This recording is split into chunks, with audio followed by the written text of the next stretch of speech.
कक्षा 8वीं के स्टूडेंट फाइनली आपके यहाँ विषय विज्ञान का अर्धवार्षिक परीक्षा सत्र 2024-25 के पेपर लेके आ चुके हैं।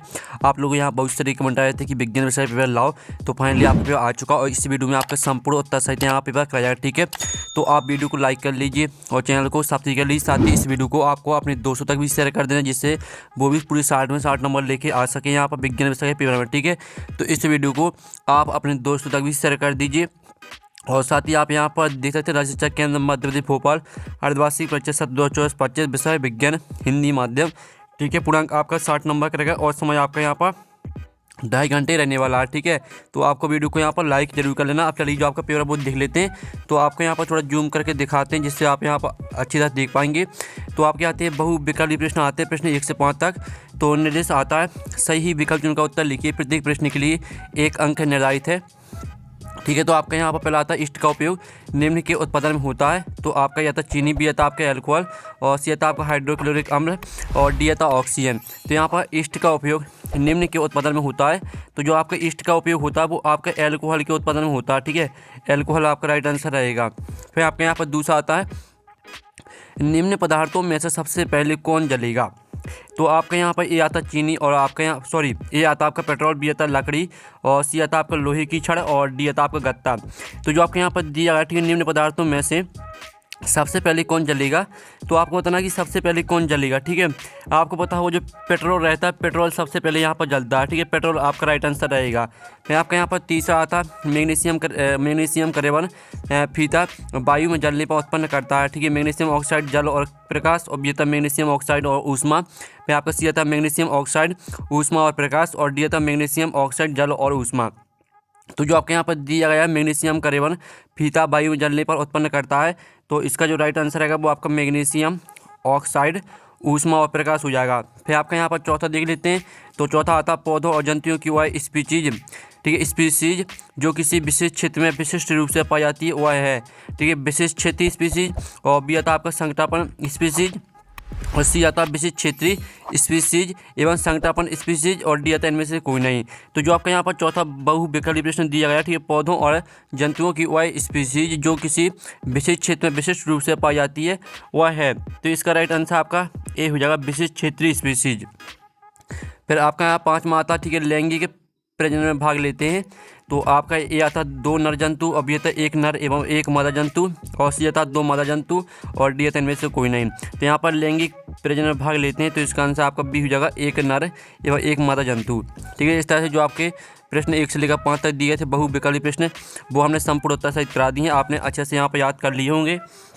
और साथ ही आप यहाँ पर देख लीजिए आपके आते हैं रिक्त स्थान आते हैं प्रश्न क्रमांक 6 से 10 तक। तो आपका निर्देश आता है नीचे दिए रिक्त स्थान को पूर्ति कीजिए और प्रत्येक प्रश्न के लिए 1 अंक निर्धारित है।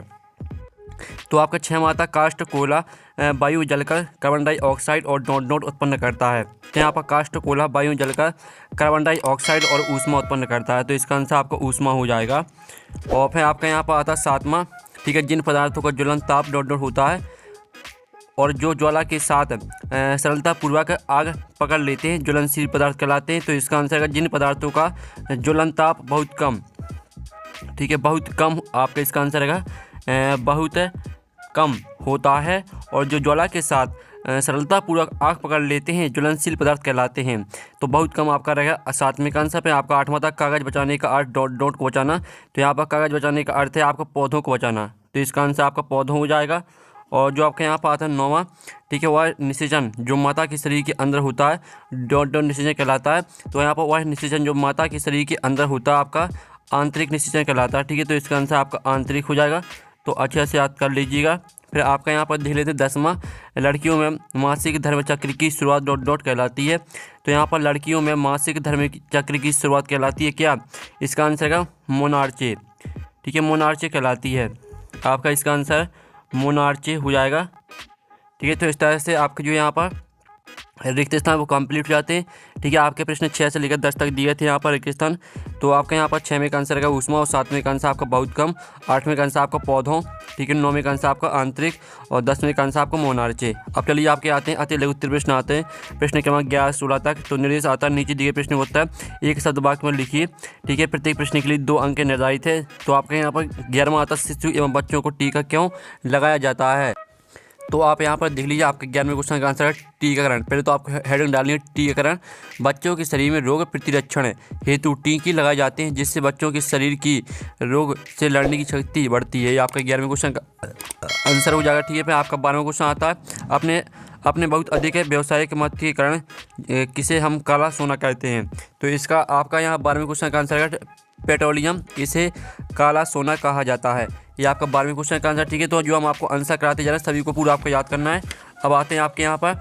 ठीक है, आपका प्रश्न 13वां देख लेते हैं। तो स्टूडेंट प्रश्न 13 आपका यहाँ पर दिया गया। ठीक है, कोयले के पराक्रमण द्वारा 3 उपयोगी उत्पाद के नाम बताइए। तो चलिए जो आपके इसका आंसर है वो देख लेते हैं।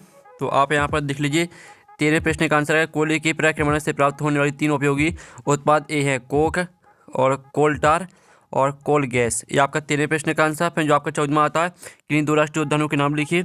तो आप यहाँ पर देख लीजिए, भारत के 2 राष्ट्रीय उद्यानों के नाम ये रहे, कन्हा राष्ट्रीय उद्यान और काजीरंगा राष्ट्रीय उद्यान। ये आपका 14वें क्वेश्चन का यहाँ पर आंसर हो जाता है। फिर आपका यहाँ 15वां क्वेश्चन आता है। ठीक है, तो 15वां क्वेश्चन देख लीजिए, मरुस्थलीकरण कब होता है। तो इसका जो आंसर रहेगा वो हम यहाँ पर देख लेते हैं। तो आप यहाँ पर देख लीजिए, मरुस्थलीकरण तब होता है जब उपजाऊ जमीन रेगिस्तान या अर्धशुष्क क्षेत्र में बदल जाती है, या प्राकृतिक और मानवीय कारणों से हो सकता है। ठीक है, और साथ ही आप यहाँ 15वें क्वेश्चन का आंसर देख लीजिए, फिर प्राकृतिकरण और मानवीयकरण पूरा आपको याद करना है। ये आपका 15वें क्वेश्चन का यहाँ पर आंसर हो जाता है, स्क्रीनशॉट आप ले लीजिएगा। फिर आपका यहाँ पर 16वां क्वेश्चन आता है। ठीक है, मनुष्य में गुणसूत्रों की संख्या कितनी होती है। तो आप यहाँ पर देखिए, आमतौर पर मनुष्य के शरीर में हर कोशिका में 23 जोड़े गुणसूत्र होते हैं, यानी कुल 46 गुणसूत्र होते हैं। गुणसूत्र कोशिकाओं के केंद्रक में पाई जाने वाली धागे जैसी संरचनाएं होती हैं। इनमें डीएनए होता है और ये आनुवंशिक निर्देशों को एक कोशिका से दूसरी कोशिका में ले जाते हैं। ये आपका 16वें क्वेश्चन का आंसर है। ठीक है, पूरा आपको याद करना है। फिर आप यहाँ पर देख लीजिए स्टूडेंट, आपके यहाँ पर जो दिए थे आपके 2 नंबर के क्वेश्चन वो कंप्लीट हो जाते हैं। अब आते हैं आपके लघु उत्तरीय प्रश्न आते हैं, प्रश्न क्रमांक 17 से 22 तक। तो आपका 17वां था, एक किसान अपनी भरपूर अच्छी फसल काटने के बाद उसे भंडारण से पूर्व सुखाना भूल गया, उसे किन समस्याओं का सामना करना पड़ सकता है। तो आप यहाँ पर देख लीजिए, 7वें क्वेश्चन का आंसर, ये आपका 7वें क्वेश्चन का आंसर है। ठीक है, अगर कोई किसान अपनी फसल को भंडारण से पहले सुखाना भूल जाता है तो उसे कई तरह की समस्याओं का सामना करना पड़ सकता है। ठीक है, फसल में नमी रहने की वजह से सड़न, फफूंद और दाग धब्बे हो सकते हैं, और अनाज में कीड़े चूहे और सूक्ष्मजीव लग सकते हैं, और फसल बर्बाद हो सकती है। ठीक है, फसल को बेचने लायक नहीं बनाया जा सकता। ये आपका 7वें क्वेश्चन का आंसर रहेगा। फिर आपका 18वां देख लेते हैं। 18वां आता, रसोई गैस को जलाने पर कोई आवाज़ नहीं होती लेकिन पटाखों के जलाने पर तेज आवाज़ होती है, क्यों, स्पष्ट कीजिए। तो आपका यहाँ पर देख लेते हैं इसका आंसर। आप यहाँ पर देखते हैं, रसोई गैस को जलाने पर आवाज़ नहीं होती लेकिन पटाखे जलाने पर तेज़ आवाज़ होती है, क्योंकि पटाखों में मौजूद केमिकल रासायनिक अभिक्रिया के जरिए अचानक बड़ी मात्रा में गैस बनाते हैं जिससे आवाज़ होती है। और साथ ही आप यहाँ पर पटाखों में पोटेशियम नाइट्रेट, एल्यूमिनियम पाउडर और सल्फर का मिश्रण होता है। जब पटाखे का फ्यूज जलाया जाता है तो आग फ्यूज के साथ साथ जलती है और आखिर में पाउडर तक पहुँचती है। इसी वजह से पटाखे हवा में जाकर तेज़ आवाज़ करते हैं। ये आपका 18वें क्वेश्चन का आंसर रहेगा। फिर आप यहाँ पर देख लीजिए, आपको 19वां देख लेते हैं। तो 19वां आता है, एक प्रयोग में 405 किलोग्राम ईंधन का पूर्णतः दहन किया गया, जिससे ठीक है आपकी यहाँ पर देख लीजिए 1,80,000 किलो जूल ऊष्मा उत्पन्न हुई। ईंधन का ऊष्मीय मान निकालना आपको। ठीक है, तो ईंधन का आपको ऊष्मीय मान किस तरह से निकालना, आप यहाँ पर देख लीजिए, इस तरह से निकालना आपको ईंधन का ऊष्मीय मान। पहले तो आपको ऊष्मीय मान का सूत्र लगाना, कुल उत्पन्न ऊष्मा बटे में ईंधन का द्रव्यमान। तो आपकी कुल उत्पन्न ऊष्मा है आपकी 1,80,000 किलो जूल, और आपके यहाँ पर जो ईंधन का द्रव्यमान है वो आपका 405 किलोग्राम है। तो आपको 405 किलोग्राम का 1,80,000 में भाग दे देना है। तो आपका इसका आंसर रहेगा 444, ठीक है, 0.44 किलो। ये आपके यहाँ पर जूल ऊष्मा उत्पन्न होती है, आपका आंसर आ जाएगा। और साथ ही आप यहाँ पर देख लीजिए, 20वां आता, मुर्गी और मेढक दोनों ही अंडे देते हैं लेकिन दोनों में ही निषेचन की क्रिया अलग अलग प्रकार से होती है, क्यों। ठीक है, तो इसका जो आंसर है वो आप यहाँ पर देख लीजिए। ये आपके यहाँ पर 20वें क्वेश्चन का आंसर। ठीक है, मुर्गी और मेढक दोनों ही अंडे देते हैं लेकिन इनमें निषेचन की प्रक्रिया अलग अलग होती है, क्योंकि मुर्गी में आंतरिक निषेचन होता है जबकि मेढक में बाहरी निषेचन होता है। ठीक है, मुर्गी में निषेचन और मेढक में निषेचन पूरा आपको याद करना है। फिर आपके यहाँ पर 21वां देख लेते हैं। तो 21वां आता, ठीक है, निम्न में से जरायु जंतु और अंडे प्रजनक जंतु को विभाजित कर कीजिए। तो आपको यहाँ पर जो आपके जंतु दिए गए हैं इनको आपको छांट के लिखना है। ठीक है, जरायु जंतु आपको अलग करना है और अंडे प्रजनक जंतु भी आपको अलग करना है। ठीक है। तो हम यहाँ पर देख लेते हैं इसका आंसर। आप यहाँ पर देख लीजिए, जो आपके जराई जंतु रहेंगे वो आपके गाय, बिल्ली, कुत्ता हो जाएगा। और जो आपके यहाँ पर अंडे प्रजनक जंतु रहेंगे वो आपके मेढक, छिपकली, तितली आदि। ठीक है, आपका आंसर हो जाता है यहाँ पर 21वें का। फिर आपका जो 22वां आता है वायुमंडलीय दाब किसे कहते हैं समझाइए।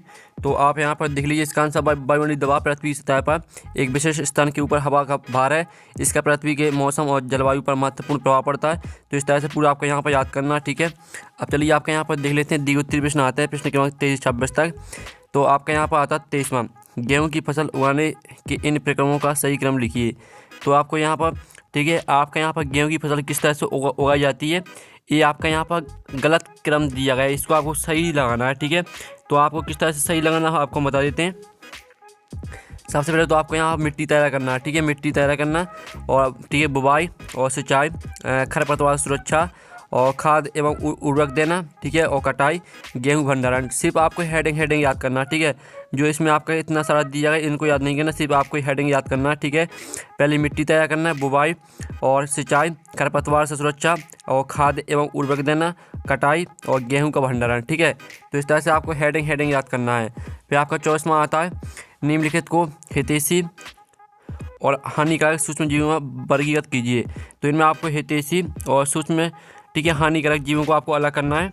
तो आप यहाँ पर देख लीजिए, जो आपके हितैषी सूक्ष्म जीव रहेंगे वो आपके हो जाएगा ईस्ट, लैक्टोबैसिलस और राइजोबियम। सिर्फ आपको हेडिंग याद करना। ठीक है, जो इतना सारा आपके यहाँ पर लाइन दिए इनको याद नहीं करना, सिर्फ आपको हेडिंग याद करना, ईस्ट, लैक्टोबैसिलस और राइजोबियम। और फिर आप यहाँ पर देख लीजिए आपका हितैषी, ये आपके हितैषी सूक्ष्म जीव। ठीक है, मलेरिया परजीवी और रोटी की फफूंद और अन्य परजीवी। आपको सिर्फ हेडिंग याद करना। ठीक है, फिर आपका यहाँ पर 25वां आता है, संतति के लिंग निर्धारण किस प्रकार होता है विस्तार से समझाइए। तो आप यहाँ पर देख लीजिए, इसका जो आंसर रहेगा 25वें क्वेश्चन का आंसर आप यहाँ पर देखिए, संतति का लिंग निर्धारण कुछ इस तरह से होता है, पूरा आपको याद करना। ठीक है, ये आपका 25वें क्वेश्चन का आंसर रहेगा। फिर जो आपका 26वां आता है, पहाड़ों पर वायु दाब कम क्यों होता है, कारण सहित लिखिए। तो आप यहाँ पर देख लीजिए आपका 26वें क्वेश्चन का आंसर। ठीक है, तो इस तरह से जो आपका पेपर है वो कंप्लीट हो जाता है। और साथ ही आप यहाँ पेपर का PDF डाउनलोड करना चाहते हैं तो लिंक वीडियो के डिस्क्रिप्शन दी गई है, तो आप वहाँ से पेपर PDF डाउनलोड कर सकते हैं। तो हम यहाँ पर नेक्स्ट वीडियो में, थैंक्स फॉर वॉचिंग।